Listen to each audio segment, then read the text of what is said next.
Shalom, Bapak, Ibu, Saudara-saudari yang saya cintai, saya kasihi. Senang kembali kita bertemu di Renungan Pagi. Sebelum kita mendengar firman Tuhan, kita bersatu di dalam doa. Bapa yang dalam kerajaan surga, terima kasih Tuhan untuk hari yang baru yang Tuhan berikan. Kami merasakan perlindungan Tuhan dari malam hingga pagi hari ini. Dan hari ini kau berikan hari yang baru buat kami. Mari Bapa datanglah Engkau Tuhan di tengah-tengah kami. Beracarlah Engkau Tuhan di tengah-tengah kami. Karena kami menyadari Tuhan, kami manusia yang penuh dengan kelemahan. Tanpa Tuhan kami tidak dapat melakukan hal-hal yang seturut dengan kehendak Tuhan. Beri kami hikmat marifat dalam melangkah di hari ini ya Tuhan. Dalam mengerjakan pekerjaan kami masing-masing. Kami berdoa buat saudara-saudari, Bapak Ibu dimanapun mereka berada yang mendengarkan program ini Tuhan. Berkati mereka, berkati pekerjaan mereka Tuhan. Berikan mereka sukacita dan sejahtera daripada-Mu Tuhan. Dan ketekunan dalam mengerjakan pekerjaannya. Terima kasih Bapak, kami alaskan ibadah ini, renungan ini hanya di dalam nama Tuhan Yesus Kristus, Tuhan kami yang hidup. Amin. Bapak Ibu, judul renungan kita adalah tetaplah bertekun. Tetaplah bertekun. Landasan firman Tuhan diambil dari Roma 8 ayat 25 yang mengatakan, tetapi jika kita mengharapkan apa yang tidak kita lihat, kita menantikannya dengan tekun. Tetapi jika kita mengharapkan apa yang tidak kita lihat, kita menantikannya dengan tekun. Jalan luas membentang di depanmu, melukiskan kehidupanmu di dunia. Tiada satupun yang tahu kemana arah yang pasti dituju. Pandanglah terang sinar bintang fajar Tuhanmu, agar dapat kau terus berjalan dalam cahaya kehidupan. Cuplikan syair lagu Cahaya Kehidupan di atas mengingatkan saya pada peristiwa pandemi COVID saat ini. Ketika lebih dari 2/3 karyawan di kantor saya bekerja, saat itu harus dirumahkan atau mengalami pemutusan hubungan kerja dengan alasan pandemi krisis ekonomi. Pemutusan hubungan kerja atau mungkin menakutkan ketika kita mengalaminya secara langsung, baik sebagai pihak korban ataupun pihak yang terkena dampaknya. Saat itu sebagai pihak yang tidak mengalami pemutusan hubungan kerja atau PHK, saya pun tidak terhindar dari emosi, depresi, bahkan demotivasi karena terpaksa harus menyelesaikan pekerjaan yang ditinggalkan oleh mereka teman-teman yang terkena PHK. Terbayang oleh saya berapa jam lagi kami semua harus tinggal di kantor. Berapa banyak lagi waktu libur yang harus kami abaikan karena harus mengerjakan pekerjaan hibaan dari teman-teman tersebut. Pergumulan emosi terasa semakin berat ketika mulai tumbuh rasa iri saat mengetahui mereka yang dirumahkan atau terkena PHK tersebut justru mendapatkan pesangon yang sangat bagus. Dan kenyataannya mereka kembali mendapat pekerjaan hanya dalam hitungan bulan. Namun the show must go on. Begitu kata pepatah. Dengan membawa beban demotivasi yang berat, saya mencoba bertahan dan berusaha untuk terus mentuntaskan apa yang masih bisa dan mesti dikerjakan. Kala itu ada suara-suara lain yang sangat mengganggu pikiran dan emosi saya, seperti dorongan untuk pindah dan mencari kerja di tempat lain, atau keinginan untuk menjatuhkan reputasi perusahaan.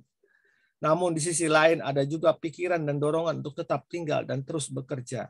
Dengan harapan siapa tahu bonusnya bagus karena jumlah stafnya berkurang. Siapa tahu naik pangkat dan sebagainya. Sampai akhirnya seorang rekan sepelayanan saya menuturkan pesannya. Tuhan telah memilihmu untuk tetap bekerja. Karenanya bekerjalah dengan tekun dan lakukanlah itu dengan kualitas yang terbaik.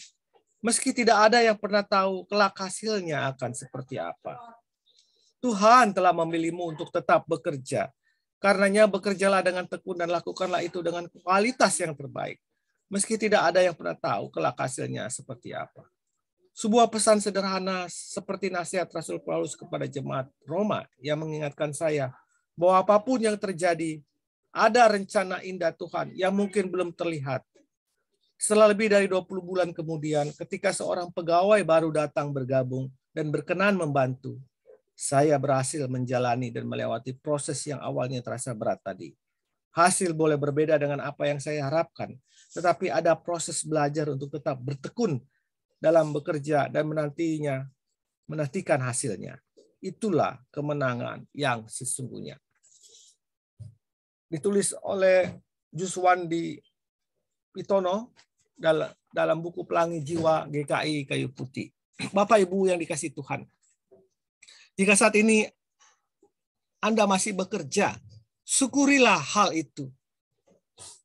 Walaupun terasa berat pekerjaan Anda, walaupun Anda merasa sangat terbeban dengan pekerjaan Anda, tapi saya mau mengatakan syukurilah hal tersebut karena Anda masih dapat bekerja dan dapat upah.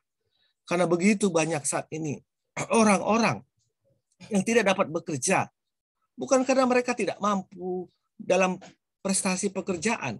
Mereka orang-orang yang cukup mampu dan berkompeten. Tetapi kesempatan saat ini yang sangat sulit.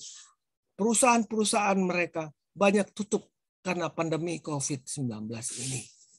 Jadi kalau Anda masih dapat bekerja, apapun pekerjaan Anda, tekunilah itu. Dan syukurilah itu dengan sungguh-sungguh di dalam Tuhan.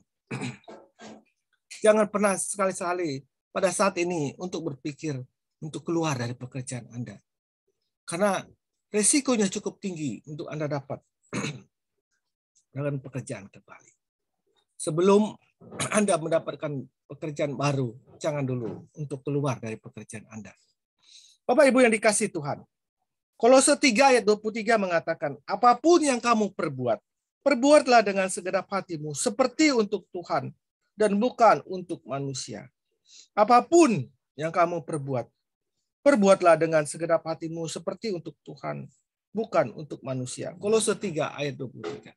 Firman ini mengatakan, bertekunlah dengan pekerjaan Anda. Lakukanlah yang terbaik yang bisa Anda kerjakan untuk pekerjaan Anda. Bekerjalah bukan seperti untuk manusia, tapi bekerjalah untuk Tuhan.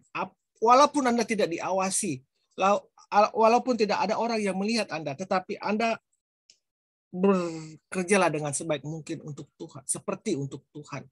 Maka nantikanlah hasil yang terbaik dan promosi yang terbaik yang Anda akan beri, yang akan Anda dapat dalam hidup ini.